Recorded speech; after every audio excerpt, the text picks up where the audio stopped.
Breaking news, kakapasok lang na balita.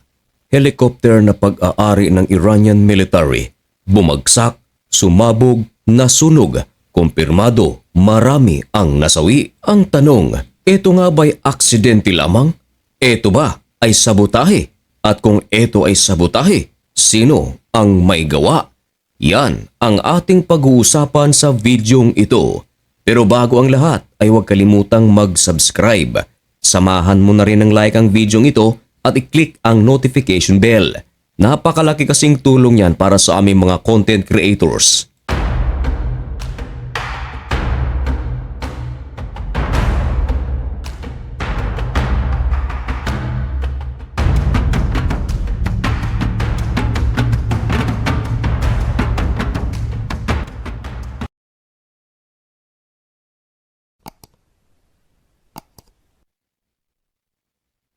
Maligayang pagbabalik mga kaibigan. Kumusta kayong lahat? Ngayon ay February 25, 2026 at nagbabaga at napakabagong balita ang ating ihahatid sa inyo.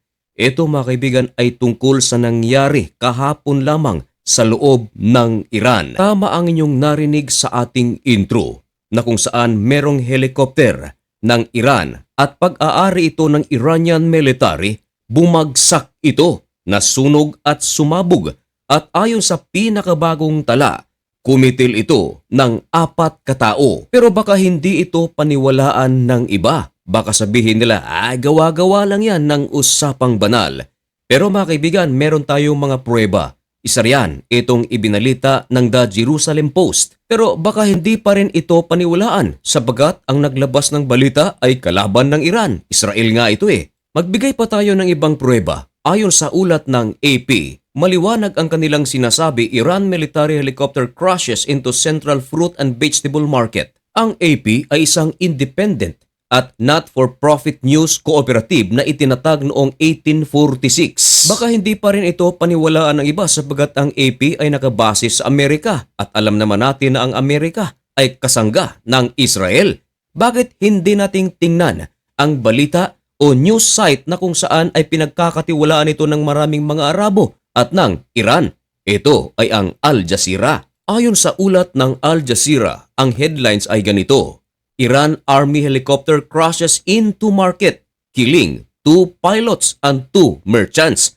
Mas kumpleto pa ang ibinalita ng Al Jazeera sapagat ayon sa kanilang ulat, ang 4 na nasawi, 2 dito ay piloto at 2 naman ay mga sibilyan. Ang video na inyong nakikita ay ang aktwal na kuha o footage kung saan nangyari ang pagbagsak ng naturang helicopter. Mabilis na rumisponde ang kanilang rescue team at mga ambulansya. Meron pa ngang mga bumbero. Pero sa kasamaang palad, nasawi ang 2 piloto nito. Kasama ring nasawi ang 2 merchants sapagkat ang nasabing helicopter ay bumagsak doon sa kanilang market na kung saan doon maraming ibinebenta na mga prutas at mga gulay. At ito ay nangyari sa lugar na tinatawag na Isfahan. Ang Isfahan ay isa sa mga lugar na kung saan nagsagawa ng napakalaking pag-atake ang Israel noong nakaraang taon. Dito rin sa Isfahan matatagpuan ang maraming base militar ng Iran. Nariyan din ang kanilang maraming nuclear facilities. Sa ngayon, gwardyado ito, maging ang kanilang capital city na Tehran. At katunayan, ang Iranian government ngayon ay nag-deploy na ng kanilang tinatawag na S-300 air defense system na nagmula pa sa Russia. Ito ay dahil sa kaliwat kanang banta ng Amerika at ng Israel na kung hindi maganda ang resulta ng kanilang gagawing pangatlong pag-uusap ay magsasagawa ng military action ang Amerika at Israel sa pagbagsak ng naturang helicopter.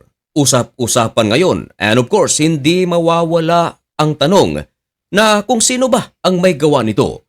Marami ang mga nagsasabi na baka yan ay disgrasya lamang, baka may kalumaan na rin ang helicopter na ginamit ng Iranian military. Meron ding mga nagsasabi na baka ito ay pilot error o baka naman masama ang panahon kaya ito ay bumagsak. And of course mga kaibigan, hindi rin mawawala ang haka-haka ng iba na baka ito ay kagagawan ng Mossad. Hindi rin ito maikakaila sapagkat noong nakaraang taon, ibinalita na mismong sa loob ng IRGC, meron palang Mossad, nagsagawa pa nga ng execution si Ayatollah Ali Khamenei noong mga nakaraang taon na kung saan sa loob mismo ng IRGC ay meron palang spy ang Israeli forces.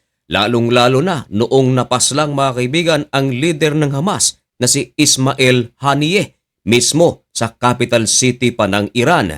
Inihinala na ang may kagagawan ay Mossad. Pero ganun pa man mga kaibigan, sa naturang pagbagsak ng helikopter na ito, ang maliwanag ay wala pang kumpletong detalye kung ano ang sanhi ng pagbagsak. Sa ngayon ay kasalukuyan pang nagsasagawa ng masusing investigation ang Iran. At dahil bago pa lamang ang balitang ito, ay wala pang gaanong pahayag na inilalabas ang gobyerno ng Iran kung ano ang sanhi ng pagbagsak ng naturang helikopter. Hindi ito ang unang pagkakataon na may puwersa ng Iran na mga nasawi dahil sa pagbagsak ng helikopter. At katunayan, ang presidente ng Iran noong 2024 na si Ibrahim Raisi ay nasawi sa pamamagitan ng helicopter crash. Siya yung presidente na pinalitan ngayon ni Masoud Pezeshkian. Bumagsak ang helicopter na pag-aari ng Air Force ng Iran na sinasakyan ni Ibrahim Raisi noong May 19, 2024 at ito ay malapit sa village ng Usi sa silangang bahagi ng Azerbaijan. Ayon sa ulat, ang sanhi ng pagbagsak, masamang panahon. At sa naturang helicopter na bumagsak kahapon mga kaibigan, kung magbibilang ka ng ilang araw mula kahapon, isa pang malagim na sitwasyon ang nangyari sa Iran sapagkat hindi lang helicopter ang bumagsak kundi fighter jet mismo. Ayon sa ulat ng Euronews, may F-4, hindi F-4 yung nasa Taiwan, yung F-4 fighter jet ng Iran na kung saan bumagsak ito sa kanlurang bahagi ng siyudad ng Hamidan. Sa kasamaang palad, ang piloto nito ay hindi nakaligtas. Marami ngayon ang mga nagsasabi, paano lalabanan ng Iran ang Israel at United States of America? Gayong ang kanilang mga pandigmang sandata o mga fighter jets at helicopters ay bumabagsak lamang nang hindi ito tinitira. Paano pa kaya kung ito ay tirahin ng Israel at ng United States of America? Meron namang mga nagsasabi, normal lang talaga na merong mga bumabagsak na mga helicopters at fighter jets, lalong-lalo na kung human error at kung masama ang panahon at higit sa lahat, kung may katandaan na rin ang mga sasakyang panghimpapawid. Mga kaibigan, ano ang inyong masasabi tungkol sa balitang ito? Ipaalam ang inyong mga malulupit na komento o opinyon dyan sa comment section at malugod ko po iyang babasahin. At sa lahat ng ating mga OFWs sa Israel, sa Middle East, sa Europe, sa Amerika at sa iba't ibang bahagi ng mundo, lalong-lalo na sa mga Pilipino na nandito sa Pilipinas, mga subscribers, followers, silent viewers, mga bashers, may God bless you and thank you so much for watching. Goodbye!